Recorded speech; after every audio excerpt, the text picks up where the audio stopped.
नमस्कार दोस्तों, स्वागत है आपका वीके टिक्स क्लासेज में।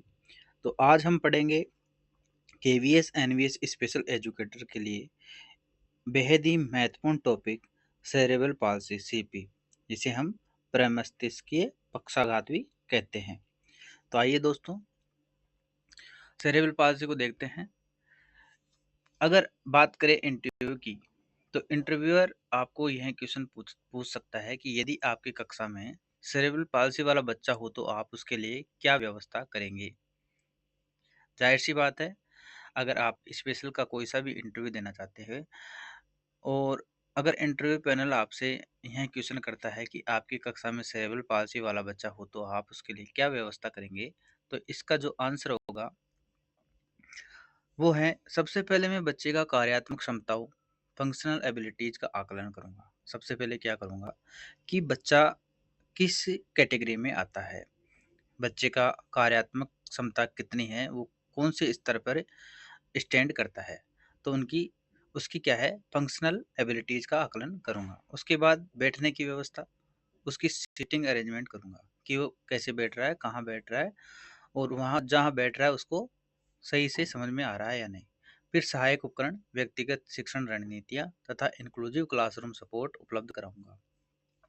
इसके बाद क्या करूंगा, उसको जो भी उपलब्ध सहायक उपकरण है वह उपलब्ध कराऊंगा, व्यक्तिगत शिक्षण रणनीतियाँ उसके लिए तैयार करूंगा और इंक्लूसिव क्लासरूम सपोर्ट उपलब्ध कराऊंगा ताकि वह सीखने की प्रक्रिया में सक्रिय रूप से भाग ले सके। इससे क्या होगा कि बच्चा जो है सीखने की प्रक्रिया में सक्रिय रूप से भाग ले सकेगा। आगे देखते हैं सेरेब्रल पाल्सी क्या है। नेक्स्ट क्वेश्चन अगर आपसे होता है कि सेरेब्रल पाल्सी क्या है, तो इसका शॉर्ट एंड स्वीट आंसर होगा सेरेब्रल पाल्सी सीपी एक न्यूरोमोटर डिसऑर्डर है। क्या है? एक न्यूरोमोटर डिसऑर्डर है जो मस्तिष्क के उस भाग को प्रभावित करता है जो शरीर की गतिविधियों, मूवमेंट, संतुलन, बैलेंस और मुद्रा पोस्चर को नियंत्रित करता है। यह क्या है? सेरेब्रल पाल्सी प्रमस्तिष्कीय पक्षाघात है। आपकी मस्तिष्क में जो कार्य करने की अक्षमता हो जाती है तो उसे सेरेब्रल पाल्सी कहते हैं। इसमें क्या है, शरीर की गतिविधियां जैसे चलने में, उठने में, हाथ से किसी चीज को पकड़ने में, दूसरा संतुलन बैलेंस, सीधा चलने में, चलते चलते लड़खड़ा जाना और मुद्रा, आपसे जैसे कोई सी भी एक पोजीशन में खड़े न रहना इत्यादि जो है इससे प्रभावित होता है। यह एक नॉन प्रोग्रेसिव कंडीशन है और यह क्या है, एक नॉन प्रोग्रेसिव कंडीशन है। यह बढ़ती नहीं है, उसी स्तर पर चलती रहती है। अर्थात मस्तिष्क की शक्ति बढ़ती नहीं है लेकिन उसके प्रभाव जीवन भर रह सकते हैं। आगे देखते हैं इंटरव्यू गोल्ड पॉइंट है। अब हम देखेंगे कि सेरेब्रल और पाल्सी इसका आखिर मतलब क्या है। इनको समझने के लिए एक इम्पोर्टेंट की के रूप में हम समझेंगे कि सेरेब्रल से तात्पर्य है कि ब्रेन, मस्तिष्क, और पाल्सी का मतलब है मूवमेंट प्रॉब्लम, गतिविधियों में कठिनाई। अर्थात मस्तिष्क की गतिविधियों में कठिनाई ही सेरेब्रल पाल्सी है। सेरेब्रल पाल्सी क्या है? मस्तिष्क से संबंधित गतिविधियां या गतिशीलता विकार। आगे देखते हैं सेरेब्रल पाल्सी के प्रमुख लक्षण। इसके लक्षण कौन कौन से हैं? अगर लक्षणों में शारीरिक लक्षणों की बात की जाए तो चलने में कठिनाई, शरीर का संतुलन बिगड़ना, मांसपेशियों में अकड़न और हाथ पैरों की कमजोर नियंत्रण। आगे देखते हैं शैक्षणिक प्रभाव। जो एजुकेशन की बात करें तो एजुकेशन में क्या क्या प्रभाव देखना पड़ेगा, तो लिखने में कठिनाई, नोट्स इत्यादि बनाने में अधिक समय लगाना और फाइन मोटर स्किल्स प्रभावित होना। फाइन मोटर अर्थात जैसे सूक्ष्म कार्य होते हैं, जैसे बच्चे को कहे कि आप मूंगों में धागा पिरो या फिर कोई चित्र बनाओ या फिर छोटे जो कौशल होते हैं वो सभी वो नहीं कर पाएगा।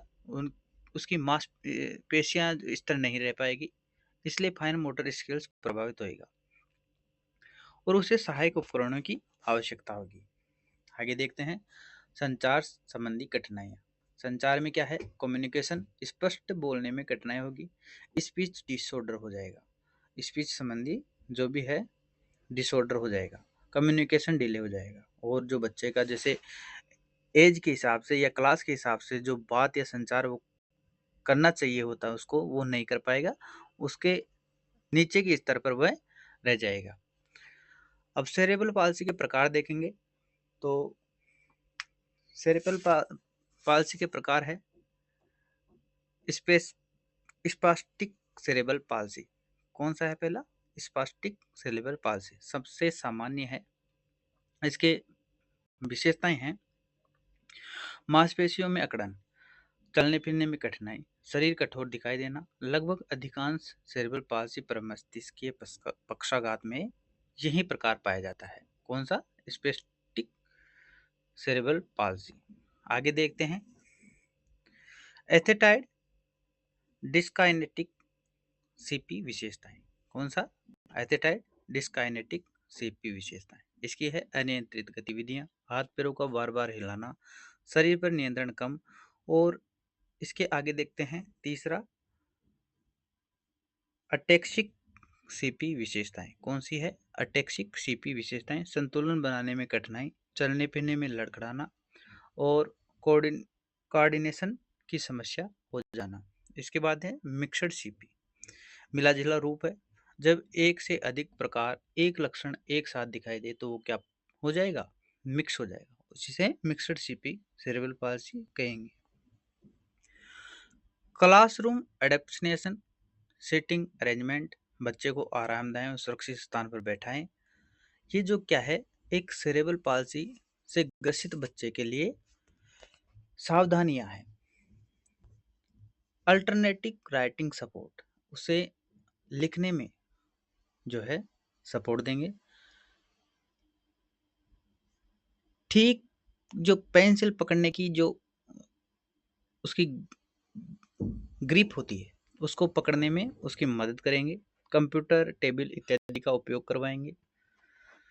एक्स्ट्रा टाइम, और बच्चे को थोड़ा सामान्य बच्चों से एक्स्ट्रा टाइम देंगे।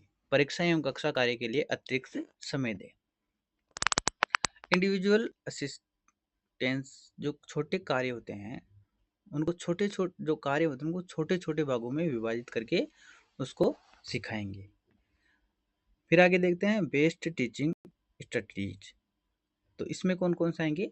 मल्टी सेंसरी टीच, देखकर सुनकर करके सिखाकर उसको मतलब विभिन्न प्रकार से दिखाकर सुनाकर उसको कार्य करवाकर सिखाएंगे। टास्क एनालिसिस, बड़े कार्य को छोटे चरणों में बांटकर उसको सिखाएंगे। पॉजिटिव रेनफोर्समेंट, हर छोटी सफलता पर प्रशंसा करेंगे। पीयर सपोर्ट, सहपाठी सहयोग को बढ़ावा देंगे।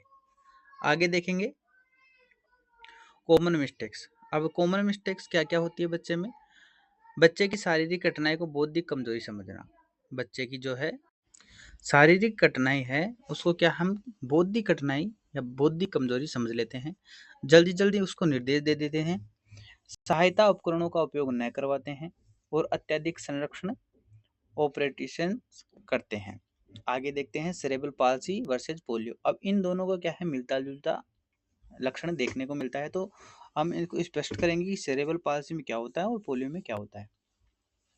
तो सेरेब्रल पाल्सी में मस्तिष्क से संबंधित रोग है, जबकि पोलियो वायरस जनित रोग है। जन्म पूर्व जन्म के समय हो सकता है, जबकि पोलियो क्या है, संक्रमण के कारण होता है। सेरेब्रल पाल्सी नॉन प्रोग्रेसिव है, जबकि पोलियो है रोग आधारित है। सेरेब्रल पाल्सी मूवमेंट कंट्रोल प्रभावित होता है, जबकि ये क्या है, पोलियो क्या है, मांसपेशियां इसमें प्रभावित होती है। अब देखते हैं जो इंटरव्यू या फिर एग्जाम्स में आने वाले क्वेश्चंस है इम्पोर्टेंट, उनको सेरेब्रल पाल्सी क्या है? तो मस्तिष्क की क्षति के कारण होने वाला गतिशीलता एवं मुद्रा संबंधी विकार ही क्या है, सेरेब्रल पाल्सी है। सेरेब्रल पाल्सी प्रोग्रेसिव डिजीज है या नहीं है? तो यह एक प्रोग्रेसिव डिजीज नहीं है, ये नॉन प्रोग्रेसिव डिजीज कंडीशन है। ये एक बढ़ती हुई समस्या नहीं है, ये एक स्थिर समस्या है जो हमेशा के लिए बनी रहती है। सेरेब्रल पाल्सी वाले बच्चे को कैसे पढ़ाएंगे? तो इसके लिए multi sensory teaching, task analysis, positive reinforcement द्वारा इस बच्चे को पढ़ाएंगे। सेरेब्रल पाल्सी का सबसे सामान्य प्रकार कौन सा है? तो स्पेस्टिक सेरेब्रल पाल्सी है। क्या सेरेब्रल पाल्सी वाले बच्चे को इंटेलिजेंस हमेशा कम होती है? तो नहीं, ऐसी कोई बात नहीं है। सेरेब्रल पाल्सी में बच्चे की सीपी जो है, बच्चों की बुद्धि सामान्य या सामान्य से अधिक भी हो सकती है। इंटेलिजेंस की ऐसा नहीं होता है कि इंटेलिजेंस हमेशा कम ही हो। इंटरव्यू रैपिड फायर, तो इसमें देखेंगे कि सीपी की फुल फॉर्म क्या है। तो सीपी की फुल फॉर्म है सेरेब्रल पाल्सी। सेरेब्रल का अर्थ, तो इसमें ब्रेन आ जाएगा। पाल्सी का अर्थ है मूवमेंट प्रॉब्लम। सबसे सामान्य प्रकार है स्पेस्टिक सीपी। सीपी किस प्रकार की स्थित है, तो नॉन प्रोग्रेसिव है। सबसे महत्वपूर्ण है classroom support, accessibility, individual support. तो ये क्या है, एक रैपिड रिवीजन हो गया। इसके बाद में बोर्ड पूछे अगर, या फिर क्वेश्चंस आए कि स्पेशल एजुकेटर के रूप में आप सेरेब्रल पाल्सी बच्चे के लिए आपकी प्राथमिकता क्या होगी, तो इसका उत्तर होगा, मैं बच्चे की क्षमता पर ध्यान दूंगा, उसकी सीमाओं पर नहीं। उचित सहायता, अनुकूलन वातावरण और व्यक्तिगत शिक्षण रणनीतियों द्वारा उसे अधिकतम स्वतंत्र एवं आत्मविश्वासी बनाने का प्रयास करूंगा। क्या इसमें, मैं बच्चे की क्षमता पर ध्यान दूंगा कि बच्चे की क्षमता क्या है, उसकी सीमाओं पर नहीं, या फिर उसकी क्राइटेरिया पर नहीं कि वो उसकी सीमाएं क्या है।